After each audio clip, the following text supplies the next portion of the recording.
Last class में theory करी थी, provisions of section 48, subsection A, subsection B, difference between dissolution of firm, dissolution of partnership. इसमें किसी को कोई भी डाउट?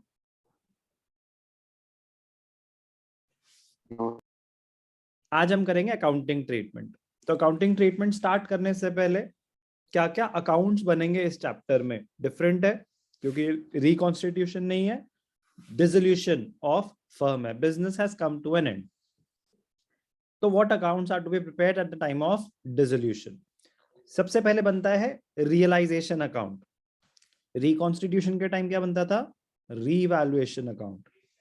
उसमें एसेट्स और लाइबिलिटीज रीवैल्यू हो रहे थे, एसेट्स रीवैल्यू होते हैं, लाइबिलिटीज रीअसेस होती हैं, बिजनेस चल रहा है, उनकी वैल्यूज अपडेट कर रहे हैं।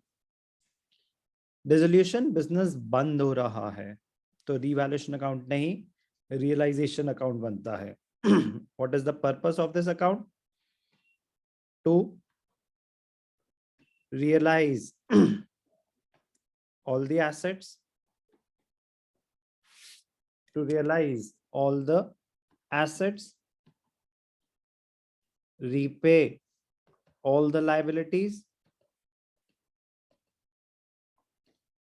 and to calculate profit or loss on dissolution. कह रहे प्रॉफिट लॉस, ये क्या हुआ? ऐसा हो सकता है कि जो आपके एसेट्स थे, जिस वैल्यू पे आपके पास थे, उससे ज्यादा क्या बिक गए, तो प्रॉफिट हो रहा है। लाइबिलिटीज जितनी थी उससे कम में सेटलमेंट हो गई, प्रॉफिट हुआ। लॉस कब होगा? एसेट्स जिस वैल्यू पे थे उससे कम में बिके, लाइबिलिटीज जिस वैल्यू पे थी आपको कुछ एक्स्ट्रा देनी पड़ गई। तो जो भी है पर्पस ऑफ रियलाइजेशन अकाउंट, सबसे पहले क्या बनता है? Realization account. सारे एसेट्स बेच देंगे, सारी लाइबिलिटीज पे ऑफ कर देंगे, और क्या कैलकुलेट होगा? प्रॉफिट और लॉस और डिसोल्यूशन। इसका नेचर क्या होता है? What is the nature of realization account? Any account which is prepared to calculate the profit or loss is a nominal account. तो रियलाइजेशन का नेचर क्या होता है? It is a nominal account. Reason क्या है? Because it is prepared to calculate profit और loss.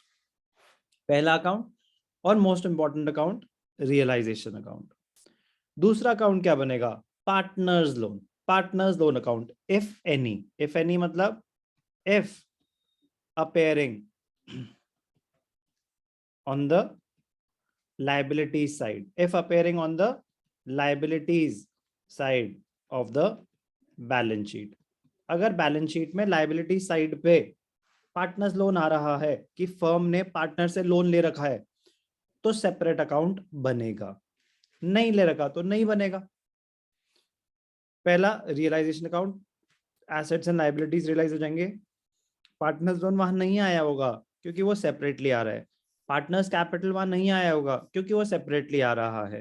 Capital account, इसमें calculate partners related transaction होगी और फाइनल अमाउंट पे ऑफ हो जाएगा। अगर नेगेटिव कैपिटल बैलेंस है तो पार्टनर को पैसे देने पड़ेंगे। करेंट अकाउंट सिर्फ और सिर्फ तभी बनेगा अगर कैपिटल्स फिक्स्ड हैं। अगर फ्लक्चुएटिंग है तो सिर्फ कैपिटल बैलेंसेस होंगे, कैपिटल अकाउंट बनेगा। अगर कैपिटल्स फिक्स्ड है तो कैपिटल अकाउंट भी बनेगा, करेंट अकाउंट भी बनेगा। कैसे बनेगा वो तो जब हम आएंगे तब देख लेंगे, बट पर्पस क्या है? इन सबको क्लोज करना। बिजनेस बंद हो रहा है, सारे एसेट्स और लाइबिलिटीज क्लोज करने। एसेट्स बेच दो, लाइबिलिटीज पे ऑफ कर दो, पार्टनर्स का जो हिसाब किताब बनता है उनको दे दो, हमने लेना है तो उनसे ले लो। अब बिजनेस बंद हो गया। नॉर्मल रिकॉन्स्टिट्यूशन में तो लास्ट में बैलेंस शीट बनती थी, यहाँ पे जब बचा ही नहीं कुछ तो बैलेंस शीट क्या बनेगी? यहाँ पे मोस्ट इंपॉर्टेंट अकाउंट होता है आफ्टर रियलाइजेशन, कैश और बैंक अकाउंट।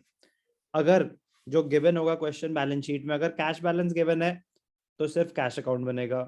अगर उसमें बैंक बैलेंस गिवन है तो सिर्फ बैंक बैलेंस बनेगा, बैंक अकाउंट बनेगा। अगर दोनों गिवन है, एक एक करके चलो बात करते हैं। अगर गिवन जो क्वेश्चन गिवन होगा उसमें बैलेंस शीट में कैश अकाउंट अपेयर कर रहा है तो आप सिर्फ कैश अकाउंट बनाएंगे, सारी ट्रांजैक्शंस कैश के थ्रू कर देंगे। एसेट बेचा, पैसे आए, लाइबिलिटीज पे ऑफ करी, सब कैश के थ्रू हो जाएगा, सारी पेमेंट्स कैश अकाउंट बनेगा। अगर क्वेश्चन जो गिवन है उसमें बैलेंस शीट में बैंक बैलेंस गिवन है सिर्फ, तो सिर्फ बैंक अकाउंट बनेगा, सारी ट्रांजैक्शन बैंक के थ्रू होंगी, इनफ्लोज आउटफ्लोज सारी सेटलमेंट हो जाएगी। अगर क्वेश्चन में कैश और बैंक दोनों गिवन है तो आप दोनों में से कोई भी एक अकाउंट बनाएंगे। अगर आप कैश अकाउंट बनाते हैं तो जो बैंक बैलेंस है आप उसको कैश में डिपॉजिट मतलब विड्रॉ कर लेंगे, बैंक बैलेंस क्लोज हो जाएगा, कैश टू बैंक एंट्री होगी, कैश में बेसिकली वो अमाउंट ऐड हो गया, सारी ट्रांजैक्शंस आगे कैश के थ्रू हो जाएंगी अगर दोनों अकाउंट्स थे तो। ऑप्शन 1 की आप कैश बना दो। अगर दोनों अकाउंट्स थे और आप बैंक अकाउंट बना रहे हो वो भी सही है, तो आप कैश जो अवेलेबल बैलेंस है उसको क्या करेंगे, उसको बैंक में डिपॉजिट कर देंगे, कैश अकाउंट क्लोज हो जाएगा, बाकी सारी ट्रांजैक्शंस बैंक अकाउंट के थ्रू कर देंगे। कर क्या रहे हैं हम, बुक्स को क्लोज कर रहे हैं, सारे अकाउंट्स को क्लोज कर रहे हैं। Realization account, partners loan account, capital account, current account, cash और बैंक अकाउंट। एक इंपॉर्टेंट क्वेश्चन किससे पूछूं, या आपसे पूछूं? Yes sir. ऐसा क्यों हो रहा है कि रियलाइजेशन अकाउंट जब बन गया था एसेट्स और लायबिलिटी सेटल करने के लिए, तो पार्टनर्स लोन अलग से क्यों बन रहा है, कैपिटल अकाउंट अलग से क्यों बन रहा है, सब कुछ एक साथ ही क्यों नहीं मर्ज कर दिया? सब पार्टनर्स लोन सिर्फ पार्टनर की तरफ लायबिलिटी है, रियलाइजेशन सारी थर्ड पार्टीज की तरफ। You are close, but the answer is not exact.